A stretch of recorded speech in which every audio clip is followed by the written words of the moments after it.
आत्मीय भाइयों एवं बहनों, प्रणाम।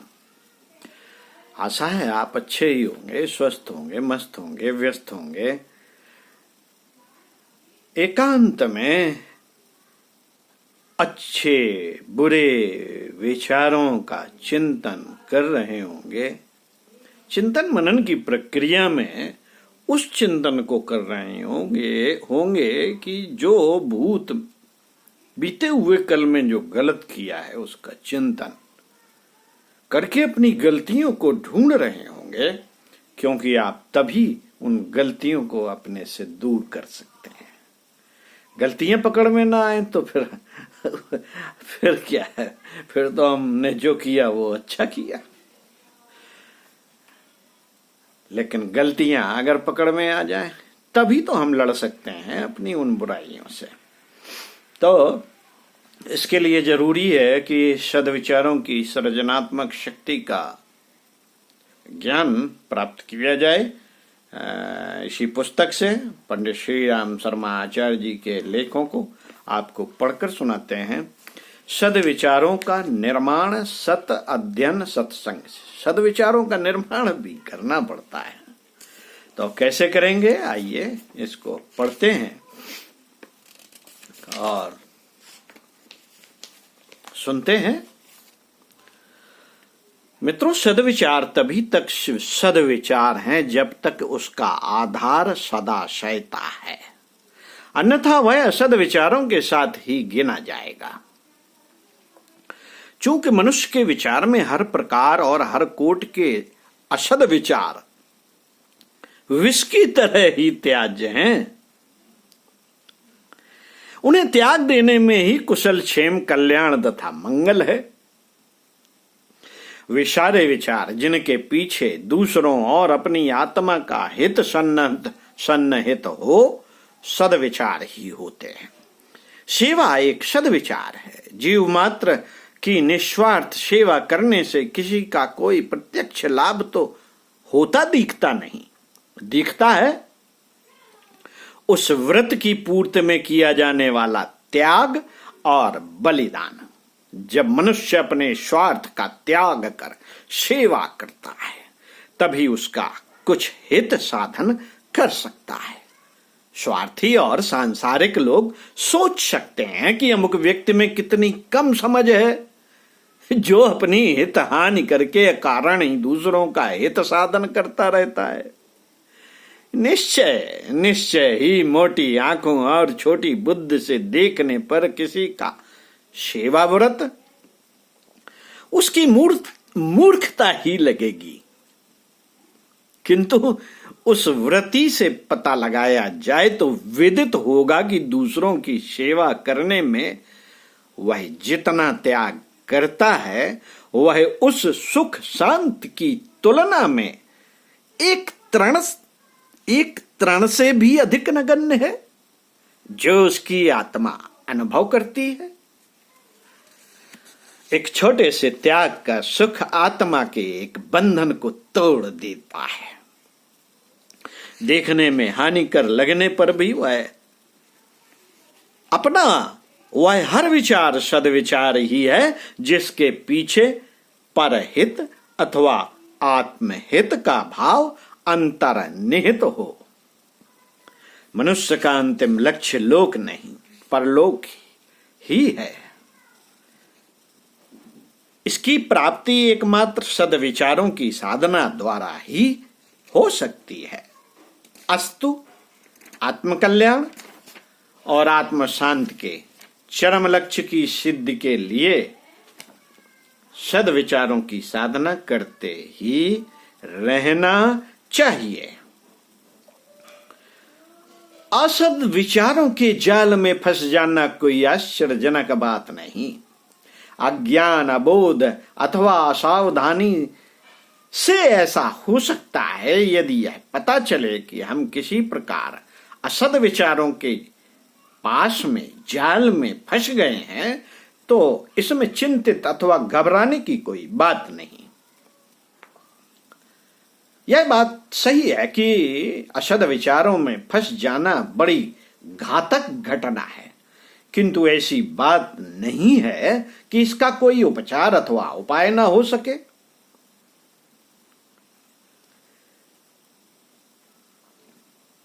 असद विचारों के से मुक्त होने के भी अनेक उपाय हैं। पहला उपाय तो यही है कि उन कारणों का तुरंत निवारण कर देना चाहिए जो कि असद विचारों में फंसाते रहे हैं। यह कारण हो सकते हैं कुसंग, अनुचित साहित्य का अध्ययन, अवांछनीय वातावरण।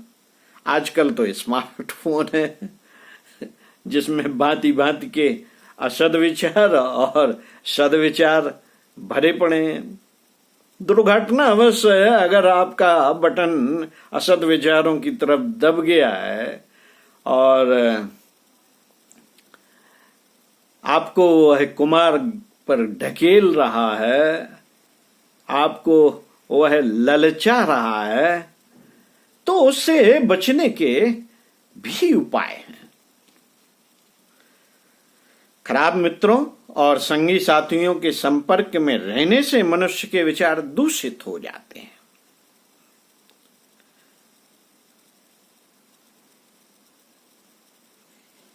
इस स्मार्टफोन में तमाम अश्लील चिंतन भी भरा पड़ा है, उससे भी हमारे विचार दूषित हो जाते हैं।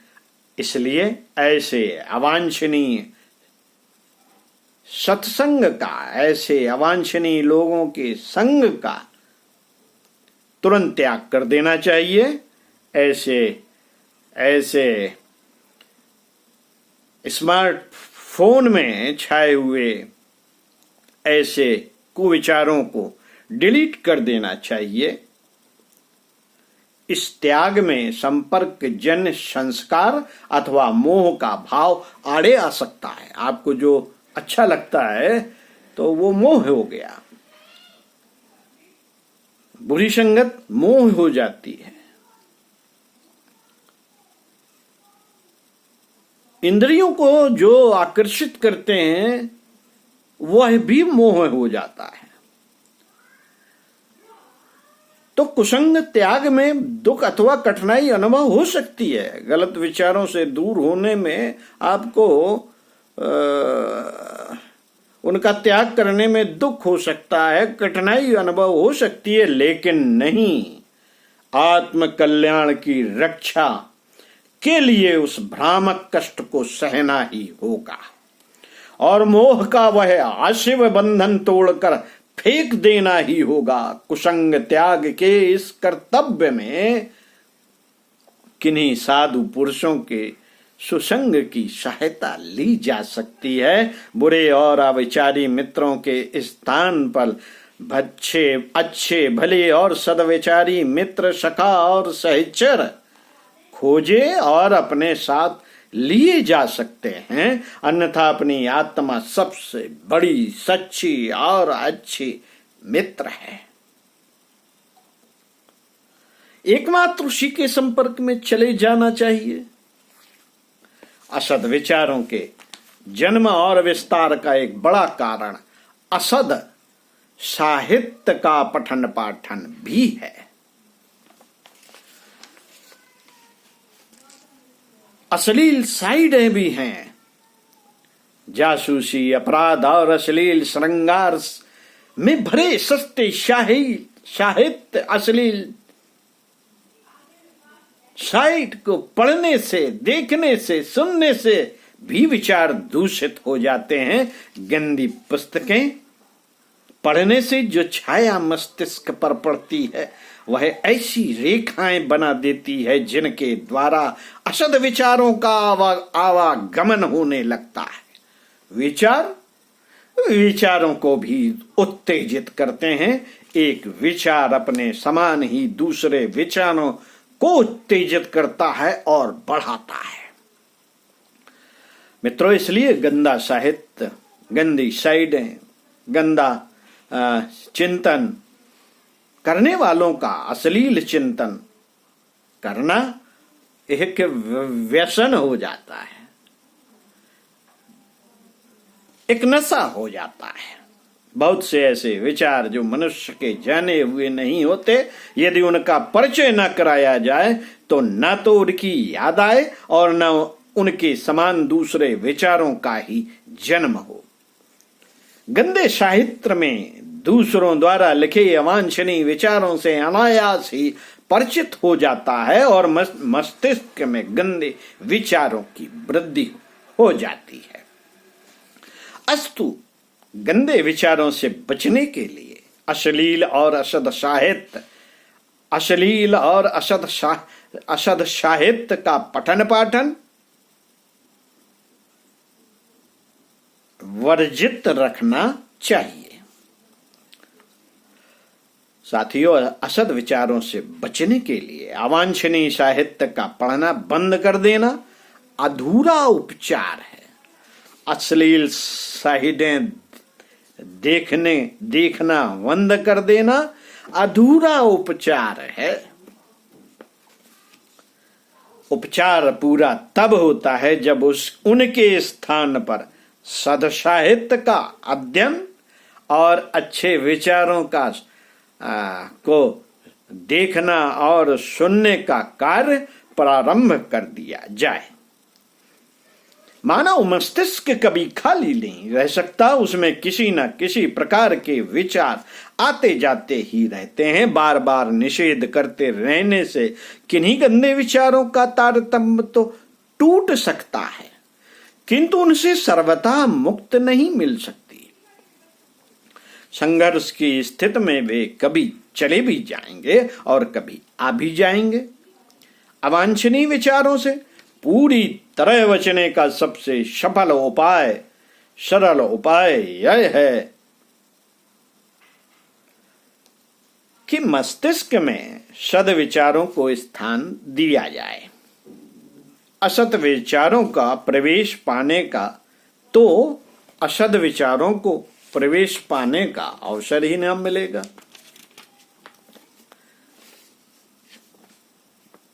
मस्तिष्क में हर समय सद्विचार ही छाए रहें, इसका उपाय यही है कि नियमित रूप से नित्य सत साहित्य का अध्ययन करते रहा जाए। वेद, पुराण, गीता, उपनिषद, रामायण, महाभारत आदि धार्मिक साहित्य के अतिरिक्त अच्छे और ऊंचे विचारों वाले साहित्यकारों की पुस्तकें सत साहित्य की आवश्यकता पूरी कर सकती हैं। यह पुस्तकें स्वयं अपने आप खरीदी भी जा सकती हैं और सार्वजनिक तथा व्यक्तिगत पुस्तकालयों से भी प्राप्त की जा सकती हैं। आजकल ना तो अच्छे सस्ते साहित्य की कमी रह गई है और ना पुस्तकालयों और वाचनालयों की कमी। आत्मकल्याण के लिए इन आधुनिक सुविधाओं का लाभ उठाना ही चाहिए। मित्रों, हम ढेरों पैसा अपने घरों में झाड़ फानूसों में खर्च करते हैं। यदि संभव हो सके तो एक पुस्तकों की अलमारी जरूर बनवानी चाहिए अपने घरों में, जिसमें अच्छे साहित्यों की भरमार हो और उन्हीं को अपना मित्र बना लिया जाए। समाज में फैली हुई अंधता, मूढ़ता तथा कुरीतियों का कारण अज्ञान अंधकार होता है। अंधकार में भ्रम होना स्वाभाविक ही है। जिस प्रकार अंधेरे में वस्तु स्थिति का ठीक ज्ञान नहीं हो पाता, पास रखी हुई चीज का स्वरूप यथावत दिखाई नहीं देता, उसी प्रकार अज्ञान के दोष में से स्थित विषय आदि का ठीक आभास नहीं होता। वस्तु स्थिति के ठीक ज्ञान के अभाव में कुछ का सूझने और कुछ का होने लगता है। विचार तथा उनसे प्रेरित कार्य के गलत हो जाने से मनुष्य को विपत्ति, संकट अथवा भ्रम में पड़कर अपनी हानि कर लेना स्वाभाविक ही है। अंधकार के समान अज्ञान से भी एक अनजान भय समाया रहता है। रात के अंधकार में रास्ता चलने वालों को दूर के पेड़ पौधे, ठूंठ, स्तूप तथा मील के पत्थर तक चोर, डाकू, भूत, प्रेत आदि दिखाई देने लगते हैं। अंधकार में जब भी जो चीज दिखाई देगी वह शंकाजनक ही होगी, विश्वास अथवा उत्साहजनक नहीं। घर में रात के समय में पेशाब शौच आदि के लिए आने जाने वाले अपने माता पिता बेटे बेटियां तक अंधकाराच्छन्न होने के कारण चोर डाकू या भूत चुड़ैल जैसे भान होने लगते हैं। और कई बार तो लोग उनकी पहचान न कर सकने के कारण टोक उठते हैं या भय से चीख मार कर बैठ जाते हैं। यद्यपि उनके वे स्वजन पता चलने पर भूत चुड़ैल अथवा चोर डाकू नहीं निकले, जो कि न पहचानने से पूर्व थे, किंतु अंधकार के दोष से वे भय एवं शंका के विषय बने। भय का निवास वास्तव में न तो अंधकार में होता है और न वस्तु में। उसका निवास होता है उस अज्ञान में जो अंधेरे के कारण वस्तु स्थित का ज्ञान नहीं होने देते। ज्ञान के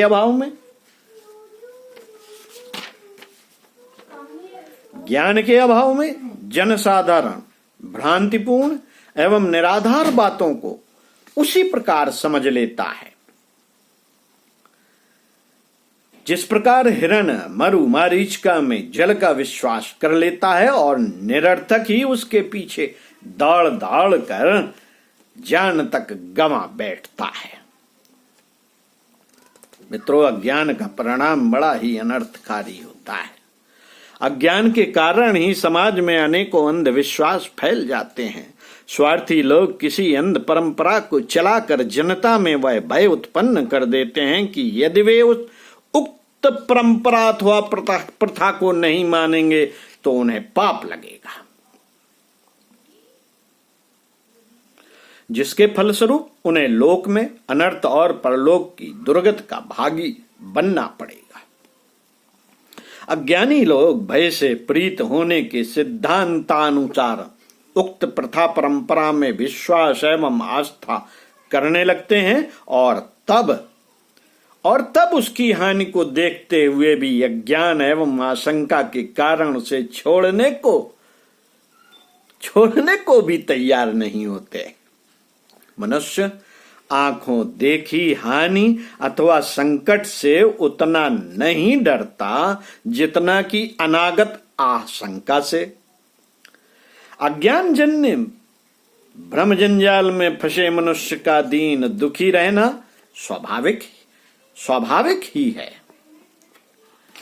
यही कारण है साथियों, यही कारण है